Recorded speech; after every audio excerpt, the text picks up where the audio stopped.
Hi guys, welcome to our channel Anand Academy. நம்ம சேனலில் school books wise வந்து syllabus cover பண்ணிக்கிட்டு இருக்கோம். இந்தியன் பாலிட்டி டாப்பிக்கில் நம்ம ஸ்கூல் புக்ஸ் வைஸ் வந்து வீடியோஸ் அப்லோட் பண்ணிக்கிட்டு இருக்கோம். அது ரிலேட்டடாக இப்போ நம்ம ப்ரீவியஸ் இயர் கொஸ்டின்ஸும் பார்க்குறோம். ஆல்ரெடி ஒரு வீடியோ வந்து நம்ம போஸ்ட் போட்டிருக்கோம். அதோட வீடியோட லிங்க்கும் நான் டிஸ்கிரிப்ஷனில் தரேன். பார்க்காதவங்க பார்த்துருங்க. இப்போ நெக்ஸ்ட்டு வந்து ஒரு 10 கொஸ்டின் டிஸ்கஸ் பண்ணலாம். இப்போ வந்து என்ன கொடுத்துருக்காங்கன்னா, நான் தவறானதை கண்டுபிடி அப்படின்னு சொல்லியிருக்காங்க. எப்படின்னா இது 4 கொடுத்துட்டாங்க. இதில் எது தப்பான விதி தப்பானது பொருந்திருக்குன்னு பார்த்தோம் அப்படின்னா, பாகுபாட்டை தடுக்கும் உரிமை வந்து என்ன அப்படின்னா ஆர்டிக்கிள் 15 தான். இது கரெக்டாக தான் பொருந்திருக்கு. அடுத்து வந்துட்டு கூட்டம் கூட்டுவதற்கான உரிமை வந்து விதி வந்து 19 சொல்லியிருக்காங்க. இதில் வந்து என்ன வரும்னா பேச்சுரிமை, சுதந்திரமாக கூட்டம் கூட்டும் உரிமை, இந்த ஆர்டிக்கிள் வந்து எதில் வரும்னா ஆர்டிக்கிள் 19 தான் கூட்டம் கூட்டுவதற்கான உரிமை வந்து வரும்.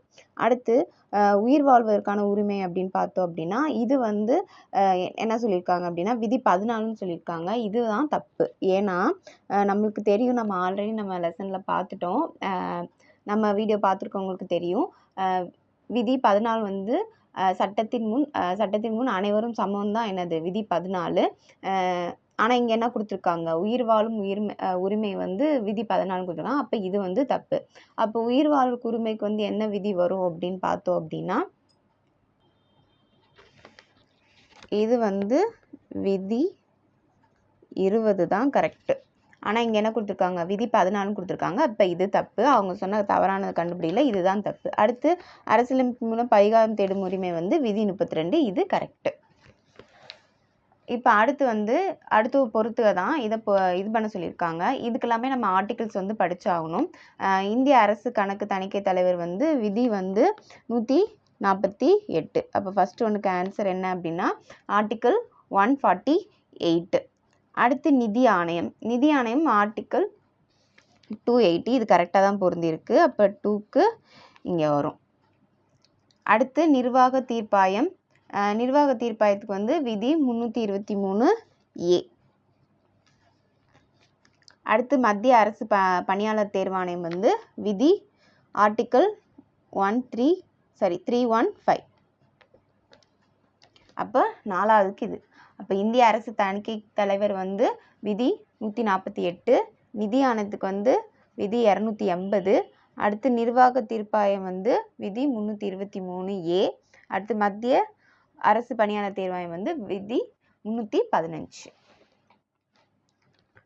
அடுத்தது பார்த்தோம் அப்படின்னா, இந்தியாவில் வந்து முதல்ல இனவாரியாக பிரதிநிதித்துவத்தை அறிமுகப்படுத்திய சட்டம் வந்து என்ன அப்படின்னா இந்திய அரசு சட்டம் 1909 தான். இந்தியாவில் முதல்ல இனவாரியான பிரதிநிதித்துவத்தை அறிமுகப்படுத்திய சட்டம் இந்திய அரசு சட்டம் 1909. அடுத்து இந்திய ஜனாதிபதியை தேர்ந்தெடுக்கும் அமைப்பு என்ன அப்படின்னா தேர்வர் குழு, எலக்ட்ரல் காலேஜ் அப்படின்ற இந்த அமைப்பு அப்படின்னா என்ன பண்ணும், இந்திய ஜனாதிபதியை தேர்ந்தெடுக்கிற அமைப்பு குழு வந்து அந்த குழுவோட நேம் வந்து என்ன அப்படின்னா தேர்வர் குழு, எலக்ட்ரல் காலேஜ் அப்படின்னு சொல்லுவாங்க. அடுத்து வந்து 1969 டாக்டர் PV ராஜ்மன்னார் குழு வந்து எதுக்காண்டி ஏற்படுத்தியிருப்பாங்க அப்படின்னா மத்திய மாநில உறவுகளை ஆய்வதற்காண்டி தான் இந்த டாக்டர் PV ராஜ்மன்னார் குழு வந்து 1969 வந்து கொண்டு வந்திருப்பாங்க. அடுத்த கொஸ்டின் பாருங்க. கீழ்கண்டவற்றுள் சட்டத்தின் ஆட்சி பற்றி தவறான கூற்று. சட்டத்தின் ஆட்சி பற்றி கூற்று பார்க்கும் அப்படின்னா எல்லா ஆப்ஷன்ஸையும் பாருங்கள். சட்டத்தின் முன் அனைவரும் சமம். ஆமாம், இது கரெக்டு தான். நம்ம சட்டத்தின் முன் எல்லாருமே வந்து சமம் தான். இவங்க வந்து என்ன கேட்டிருக்காங்க, தவறான கூற்று கேட்டிருக்காங்க. அடுத்து சட்டம் வந்து எழுச்சி, இதுவும் கரெக்டு தான். அடுத்து சட்டம் வந்து மேன்மையானதா, ஆமாம், சட்டம் வந்து மேன்மையானது. அடுத்து அதிகாரிகளுக்கு சிறப்பு தகுதின்னு கொடுத்துருக்காங்க. இது வந்து நம்ம இதில் முன்னாடியே சொல்லிட்டாச்சு, சட்டத்தின் முன் அனைவரும் சமம். அதுக்கப்புறம் அதிகாரிகளுக்கு மட்டும் சிறப்பு தகுதி வந்து வராது. அப்போது ஆப்ஷன் டி தான் நம்மளுக்கு கரெக்டான ஆன்சர். அடுத்து கீழ்கண்டவற்றுள் பாராளுமன்ற முறையில் இல்லாதது எது அப்படின்னு சொல்லியிருக்காங்க. பாராளுமன்ற முறை பார்த்தோம் அப்படின்னா நம்மளுக்கு என்ன 2ஆ பிரியும், நாடாளுமன்றம் அப்புறம் அதிபர் முறைன்னு 2 பிரியும். அந்த இதில் வந்து நம்ம பார்த்தோம் அப்படின்னா பெரும்பான்மை கொண்ட கட்சியின் ஆட்சி தான் பாராளுமன்ற முறையில் இருக்கும். அப்போது இது கரெக்டு. அவங்க என்ன கேட்குறாங்க, இல்லாததான் கேட்குறாங்க. அப்போ இது வரும். அடுத்து பிரதமரின் தலைமை. ஆமாம், பிரதமர் தான் வந்து அந்த பாராளுமன்றத்தில் தலைமை தாங்குவார். அடுத்து கீழே வைக்கிறதுக்கும் அதிகாரமும் இருக்கும். ஆனால் ஒற்றை தலைமைன்னு சொல்லியிருக்காங்க. ஒற்றை தலைமை வந்து இங்கே வராது. இங்கே வந்து இது வந்து அதிபர் முறையில் தான் ஒரு ஒற்றை தலைமை. இங்கே வந்து நம்மளுக்கு வராது. அப்போ இதுதான் தப்பானது. அப்போ ஆப்ஷன் டி. அடுத்து பிரிட்டன் பாராளுமன்றத்தில் இந்திய சுதந்திர சட்டம் எப்போது இயற்றப்பட்டது அப்படின்னா ஜூலை 18, 1947 வந்து நம்மளுக்கு என்ன பண்ணியிருப்பாங்க, பிரிட்டன் பாராளுமன்றத்தில் சுதந்திர சட்டத்தை கொண்டு வந்திருப்பாங்க. ஆனால் அது வந்து பிரிட்டன் பாராளுமன்றத்தில் இந்திய சுதந்திர சட்டம் ஜூலை 18, 1947 வந்திருக்கும்.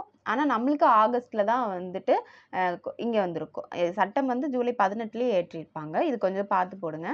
அடுத்து வந்து ஆர்டிக்கிள் 51A வந்து எதை பற்றி குறிப்பிடுது அப்படின்னா அடிப்படை கடமைகளை பற்றி குறிப்பிடுறாங்க.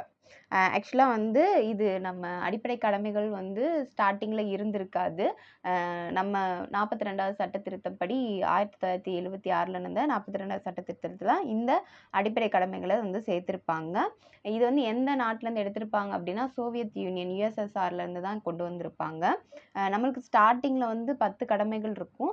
அடுத்து 2002 வந்து 86வது சட்ட திருத்தத்தில் தான் 11 கடமைகள் வந்து மொத்தம் சேர்த்திருப்பாங்க. இது எந்த பிரிவில் இருக்கும் அப்படின்னா பகுதி 4A ஒரு தனி பிரிவு கீழே ஆர்டிக்கிள் 51A கீழே தான் இந்த அடிப்படை கடமைகள் வந்து இருக்கும். அடுத்து நம்ம பார்த்தோம் அப்படின்னா அரசியலமைப்பின் எந்த விதி வந்து இந்திய குடியரசுத் தலைவருக்கு லோக்சபாவில் ஆங்கிலோ இந்தியன் சமுதாயத்தை சார்ந்த 2 உறுப்பினர்களை நியமிக்க அதிகாரம் அளிக்கிறது அப்படின்னு பார்த்தோம்னா ஆர்டிக்கிள் 331 தான் குடியரசுத் தலைவருக்கு லோக்சபாவில் ஆங்கிலோ இந்தியன் 2 பேரை வந்து நியமிக்கிற அதிகாரம் வந்து கொடுத்துருக்காங்க. எந்த விதிப்படி அவர் நியமிப்பார்னா ஆர்டிக்கிள் 331. ஆக்சுவலாக இன்றைக்கி இந்த இது முடிஞ்சு அடுத்து நம்ம கண்டினியூஸாக நம்ம ப்ரீவியஸ் இயர் கொஸ்டின் பார்ப்போம். அதுக்கு போய் சைட் பை சைட் நம்ம ஸ்கூல் புக்ஸும் நம்ம பார்த்துட்ருக்கோம். வீடியோஸ் பார்க்காதவங்க பார்த்துருங்க. அந்த வீடியோட லிங்க்கும் நான் தரேன். பார்த்துட்டு இங்கே நீங்கள் ப்ரீவியஸ் இயர் கொஸ்டினுக்கு வந்தீங்கன்னா கொஞ்சம் கிளாரிட்டி கிடைக்கும். நம்ம இப்போது சிம்பிளிஃபிகேஷனும் ஸ்டார்ட் பண்ணியிருக்கோம் டிஎன்பிஎஸ்சி சிலபஸில்.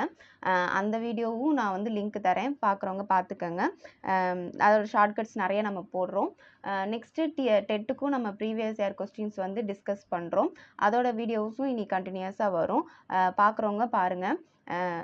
அதே மாதிரி வீடியோஸை வந்து பார்க்குறதுக்கு மறக்காமல் சேனலை சப்ஸ்கிரைப் பண்ணிக்கோங்க. தேங்க்யூ.